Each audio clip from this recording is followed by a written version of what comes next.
Good evening to everyone. The reason behind this would be, I remember 12 to 14 years ago.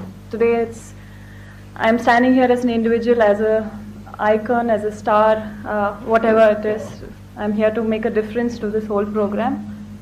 But I remember 14 years ago when I was in college. I just got into college, and I was getting into college one day, and I saw this lean guy sitting outside the college and playing his guitar. And he was playing some amazing music. I was just standing and watching him. It's not that I had so much of money. I didn't have anything to give him, but all I could do is give him a few minutes of my time and listen to what he was playing. And once he finished playing, I just spoke to him. His name was John. And he was outside the college the next day also. And again, he played this music, and I got to speak to him. And that's when he told me that I need you to come to this one place. And again, he's a stranger now. I need you to come to this place with a group of people. That's when the whole AIDS awareness had just started. It was a whole huge taboo to talk about AIDS, to talk about anything to do with sex. Till now, even I haven't spoken about sex education or spoken about anything with my parents. It's a taboo, and it's something that I wouldn't go across and talk to them. And when I went with John, it's like I had a few more friends, and I don't know what pushed me then. I had lots of fear. My parents still don't know about it. I think this is the first day they're going to know about it today. I used to bunk my college and then go with a few friends to find out what is this man, what's he trying to say. And around 25 kilometers from the college where I studied was this it's a small village, remote place, which had two chicken sheds.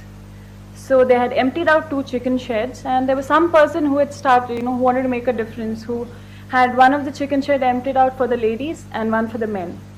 And they had a kitchen, and it was John who got a few of these people together who, like Prasad Garu said, they were like shunned from the society, they were pushed away, they had their own families who didn't want to see them, and there were kids who had 2 years, 4 years, who got it from their parents for no fault of theirs. And they were sitting there not knowing that they're going to just live the rest of their lives in that shed, and I don't know what's going to happen to them. And I still can't forget my first moment. It's very important for me because a lot of people, when the AIDS awareness started, all we heard was, like Pia said, you have little bit of information coming out. They said the immunity drops. That's what happens, right, Pia? The immunity drops. So if the immunity drops, what should we do? You give them a lot of multivitamins. That's the basic thing that you can do to them. So that's what John had told me, and I had just heard about it. So that's something that I couldn't go and speak up to my parents because AIDS was such a big taboo then. And more than that, talking about something to do with something which is sexually transmitted. So we used to go collect multivitamins from our classmates, whoever had doctors as parents. Just tell them, because I think all doctors, they get the samples of the multivitamins. So we used to go collect it and give it to them. And this happened for almost 6-7 months. We used to bunk college and do the same thing, go spend time with them. But the first day when I went to that place, there was a lady who was coughing.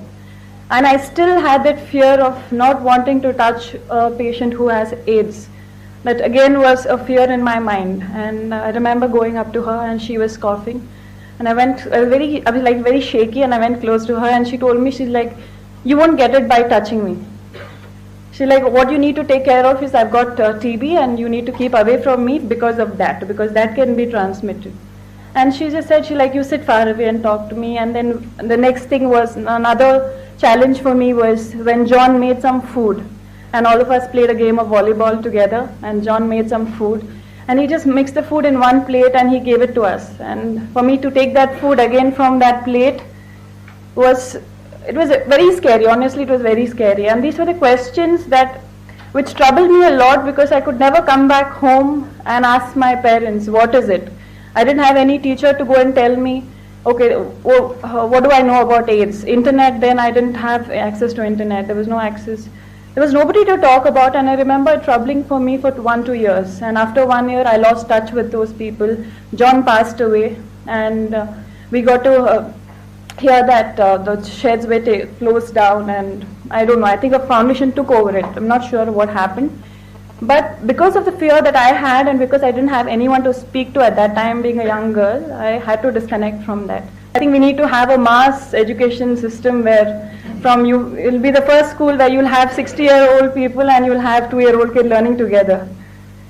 So, and I just hope that I really, whatever difference I can make to help you and teach aids. And Prasad Garu started off. And another thing that I feel is the only two ways that we can work on kids. I feel in terms of educating on AIDS, I think everyone are like kids. And if you have to educate a kid, all you need to do is either take a scale. If your kid's not studying geography, all you need to do is take a scale and beat him on his legs and say, learn your geography.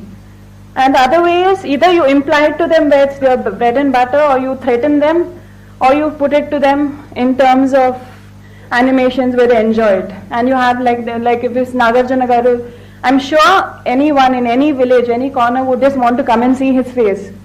So that's going to make a huge difference. And I hope each one doesn't wait for it to get into your family. Don't sit in a corner and think that we are very safe.